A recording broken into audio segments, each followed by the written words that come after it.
Chapter 6. Date with Unity. Incredible as it may sound, we are actually scheduled to embody Christ consciousness as part of a preordained divine plan. This knowledge may embolden us to move toward it without fear of failure, or fear of being the only Christ around. Several evolutionary models illustrate an active path to Christ embodiment. These may be described with different terminology, perhaps, but clearly our Christ selves are freed from their prisons within us, embracing the world as themselves. The Mayan calendar. The Mayan calendar describes a grand cosmic plan to achieve higher consciousness on Earth. It charts 14 billion years of life on Earth, from single-celled organisms to human life in 2011. According to the Mayan prophecy, the cosmic winds are at our backs, moving us in the direction of unity consciousness, with or without our awareness that it is happening. Dr. Carl J. Kalaman's book, The Mayan Calendar and the Transformation of Consciousness, chronicles the schedule of creation and evolution. The ancient Mayans lived knowing the schedule of humanity's evolution, and thus they aligned with it in their daily actions and were able to use it to predict the trends of the future. Kalaman explains that thinking takes place outside of our bodies, essentially as a part of a group mind of sorts. So our actions and thoughts are a result of an evolving cosmic consciousness mediated by the Earth, whose various energy shifts are described by the Mayan calendar. He essentially is saying that this evolution is happening outside of our personal plans as a preordained evolutionary process. Humanity's collective state of consciousness has developed new levels of ethical behavior. The Internet has created a powerful medium for transparency and increased integrity. At the same time, our compassion for our fellow humans and animals has become more widespread. The outpouring of generosity in widely publicized natural disasters, like the tsunami in Indonesia, or the earthquakes in Haiti and Japan.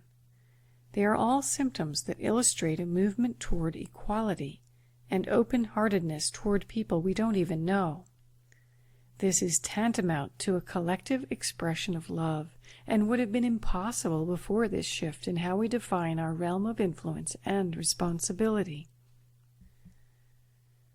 According to the Mayan calendar, the evolution to integrity completed March 2nd, 2011, or thereabouts, after which a new cycle began. The new cycle is the evolution toward co-creation and unity consciousness. This, like the other levels we experienced, is characterized by an acceleration of time. It's 20 times faster, in which it will seem that more occurs in less time. This will no doubt translate into challenges for everyone. The new cycle initiates a major shift in how we see the world and ourselves. Our shift in perspective is a natural result of the occurrences, like earthquakes and tsunamis, that demonstrate its truth. We are evolving to see our interconnectedness, which is followed by seeing the world as part of ourselves. We can no longer separate ourselves because it becomes increasingly evident that the fate of all of us rests upon each of us, and the choices we make individually, as nations and as a collective. This change in perception occurs organically, as a result of a rate of change that is almost impossible to comprehend. And the evidence that supports this expanded view of the world that we see on the front pages of the newspaper. We are no longer untouched by what happens on the other side of the world. This change would be overwhelming to those who insist on interpreting life through the logical mind or the left brain. We must add another tool to our How to Operate on Earth toolbox by becoming capable of turning inward to access the intuition and guidance of the right brain. The balance of the right and left sides of the brain and their female and male characteristics will bring us to a whole and unified way of being on Earth. New awareness of the interconnectedness of all, an awareness centered in the right side of the brain, brings us to balance. This precipitates changes in how we wish to live, to be governed, to educate our children, to live in community, and to be in relationship.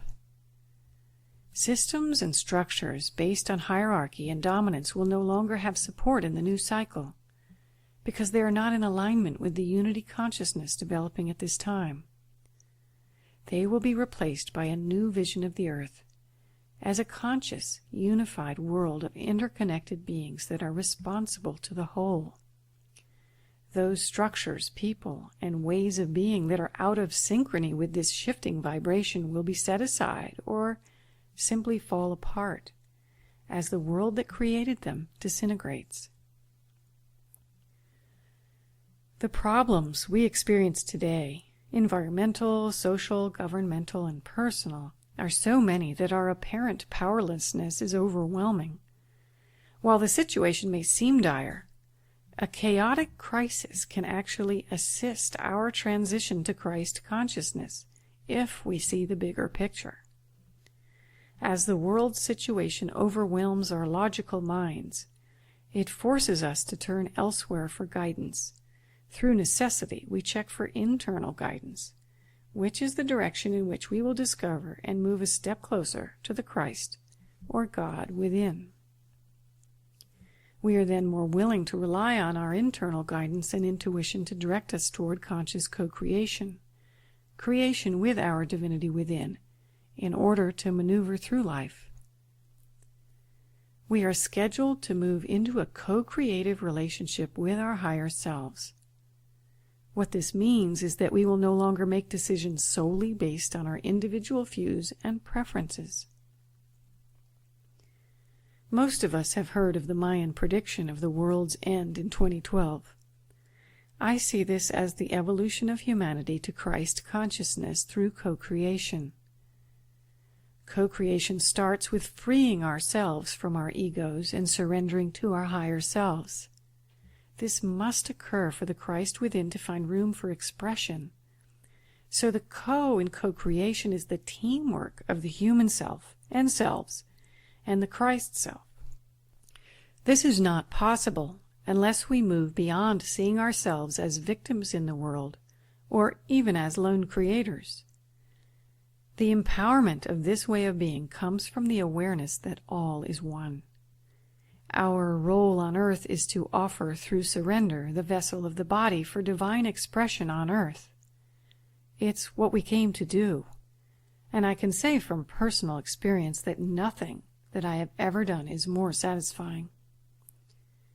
The degree to which we can move easily forward, before and after 2012, without resistance as the world changes, will determine the Earth's direction in the years ahead. Being aware of the greater picture helps us surrender to the process in action.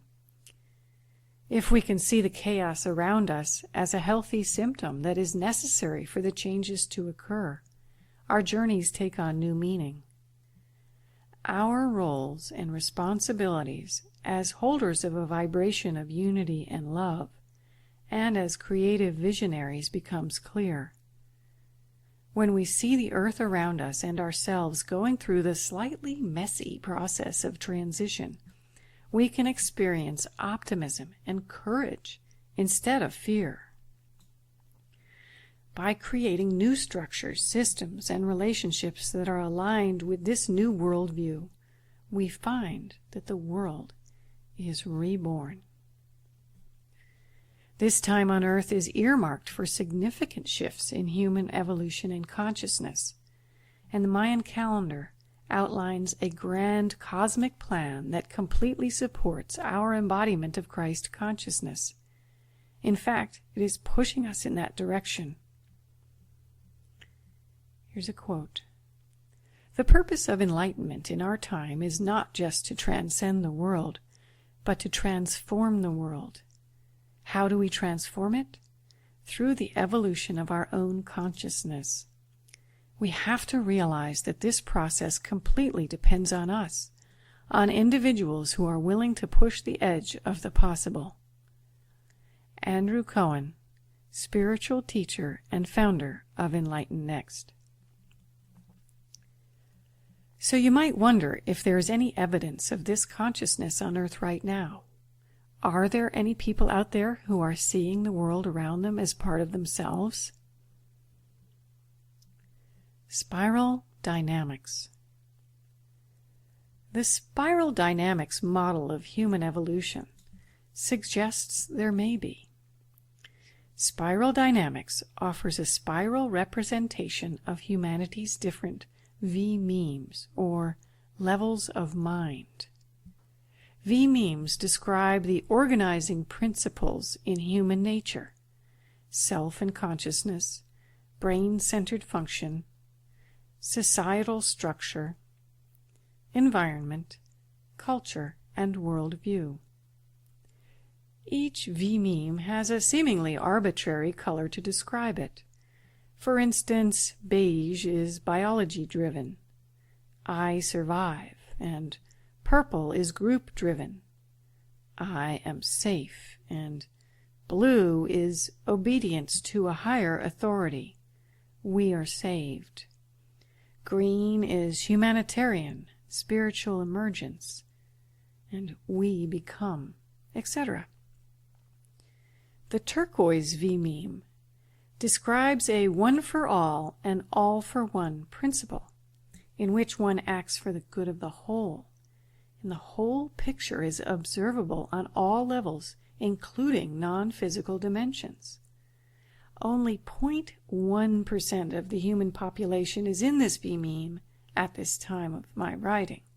A tiny morsel of humanity perhaps, but its mere existence means it's possible, and will no doubt grow. A modern-day Christ. A recent NPR story described a man who was mugged at knife point by a teenage boy. The man gave the boy his wallet, and then as the boy left, he offered him his coat and invited him to come have dinner with him. He said, "If you're willing to risk your freedom for a few dollars, then I guess you must really need the money." And so they went to a diner where the man was a regular, and everyone there greeted him warmly. The boy remarked, "You are even nice to the dishwasher," evidently astounded by the man's way of being with others that was so kind and caring. And when the bill arrived, the man said, "Look, I guess you're going to have to pay for this bill because you have my money and I can't pay for this. So if you give me back my wallet, I will gladly treat you."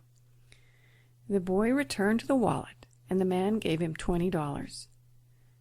The article ended with the man's quote, "If you treat people right, you can only hope that they treat you right.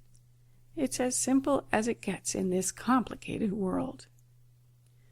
This story illustrates Christ in action, demonstrating the turquoise V-meme and its one-for-all and all-for-one perspective.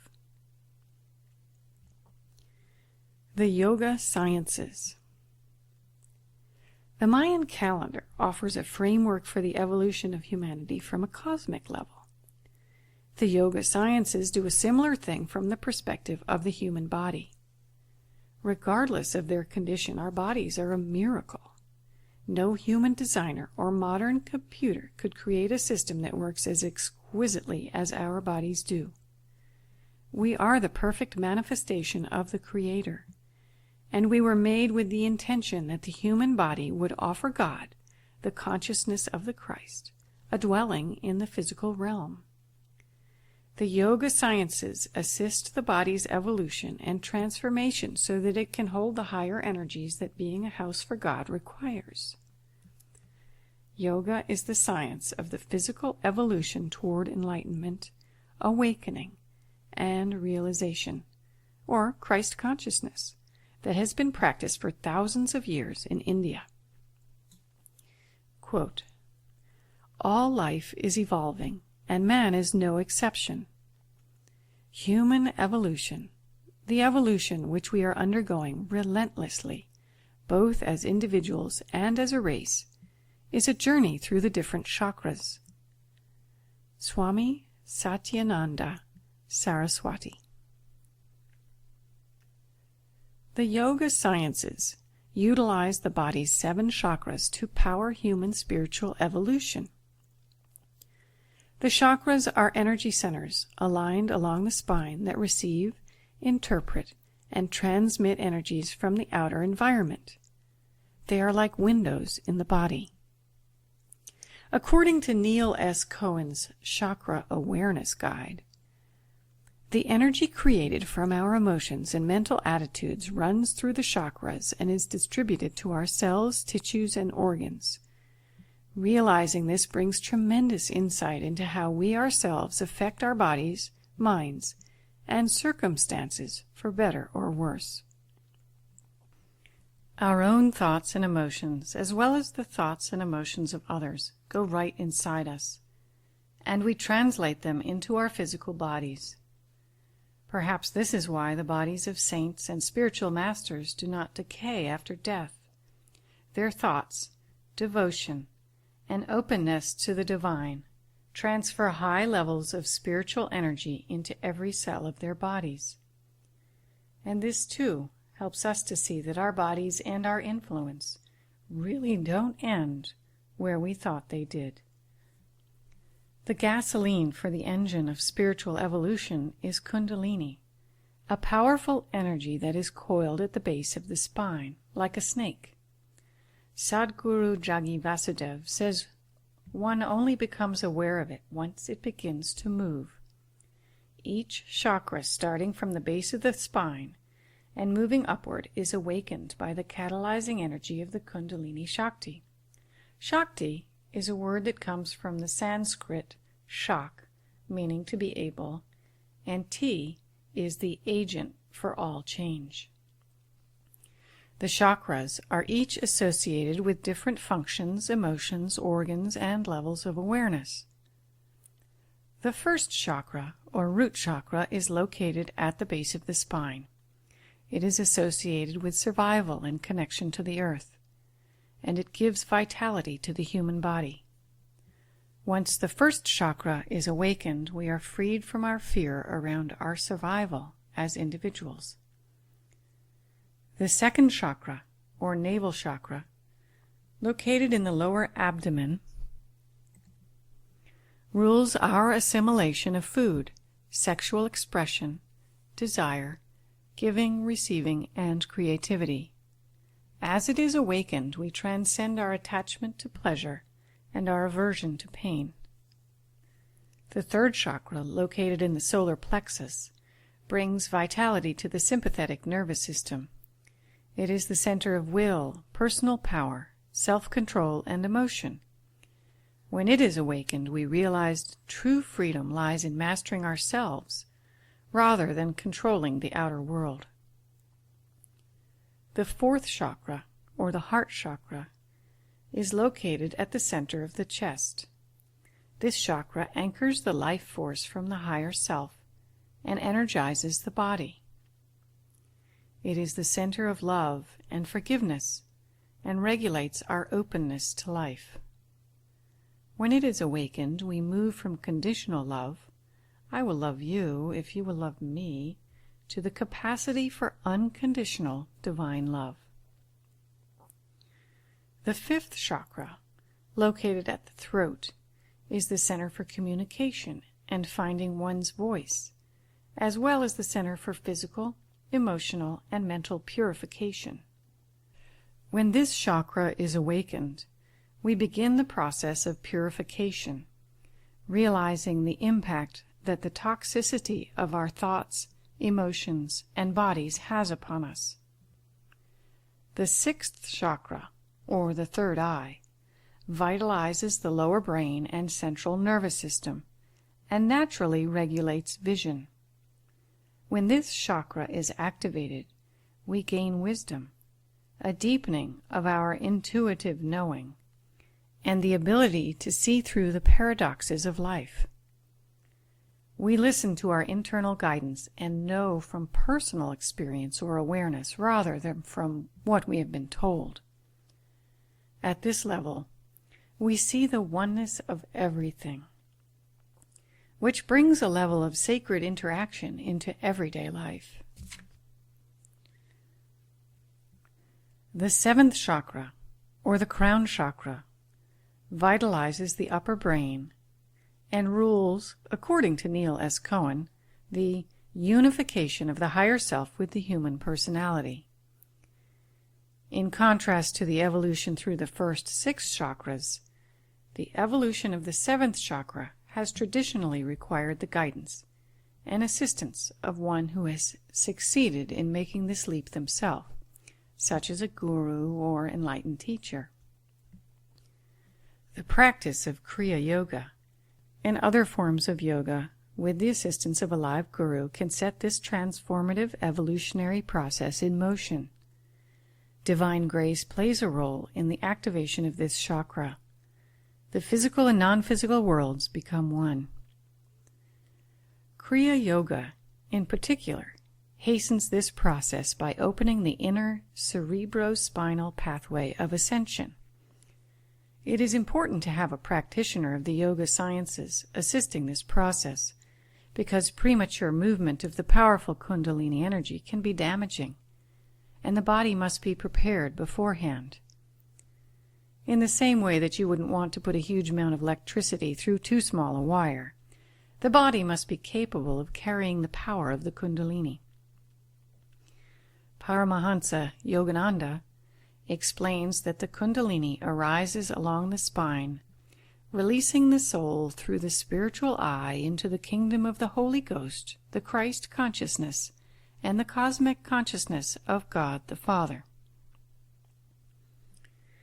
In summary, it would seem that the Mayan calendar's energy of conscious co-creation, spiral dynamics' turquoise V-meme that is acting for the good of the whole, and the yoga science's union of the non-physical and the physical are all aligned in their view of humanity's destination. These different evolutionary models demonstrate that we are scheduled to be the second coming of Christ. So in answer to the question, what is Christ consciousness? I would say it's where a few individuals reside, where a few more tap occasionally, and hopefully where the rest of us are ultimately headed. One more note of optimism. Ken Wilber, a leading philosopher and integral theorist, has said that there is a tipping point where 5 to 10% of a population achieves a new structure of consciousness. That consciousness bleeds into the society and its structure, initiating change. So we needn't be a full population in Christ consciousness to see its impact upon the world. How can we make the most of this information? How would we act if we remembered the interconnectedness of all that we see? Imagine how differently we might respond, knowing that we are all that we see around us. And what if we were willing to make real-life changes that reflected this knowledge? Interconnectedness. Stop for a moment here and ask yourself, is there any place, activity, or state of mind in which I experience the interconnectedness of life, where my heart opens and I feel gratitude? For example, being in nature, meditating or practicing yoga, tai chi, or qigong may create this experience, as might exercising, surfing, skiing, swimming, serving others, caring for children, or doing the seeing all as one exercise. Hiking often does this for me and makes me realize how taking care of myself is also a part of being responsible for the whole. Is there any part of me that would put the harmony of the earth over my own needs and wants? Or perhaps another way to look at this is to ask, if everyone did what I do, what would the impact on the earth be? Most of this book is about our inward journey to assist our evolution and thus the world's. Reaching outward to help the world has its place too. There are many ways that I act from a place of being responsible for the world beyond my family and friends. This has included volunteering my time, giving to worthy causes, taking care of elderly neighbors, recycling, conserving water, keeping the thermostat down. These actions acknowledge that what I do matters and adds up, especially as we all do them. I have also meditated for world peace, to assist souls passing over during catastrophes, and to cap the oil leak in the Gulf of Mexico. The expansion of my world has expanded my capacity to help others. It seems a bit mundane to end this chapter on the evolution to Christ consciousness talking about recycling, but it's actually a good metaphor. It wasn't all that long ago that recycling wasn't that common, and now most people do it. Manifesting Christ consciousness, seeing our interconnectedness, and taking a Creator's responsibility for our world will soon be commonplace in the same way that recycling is now.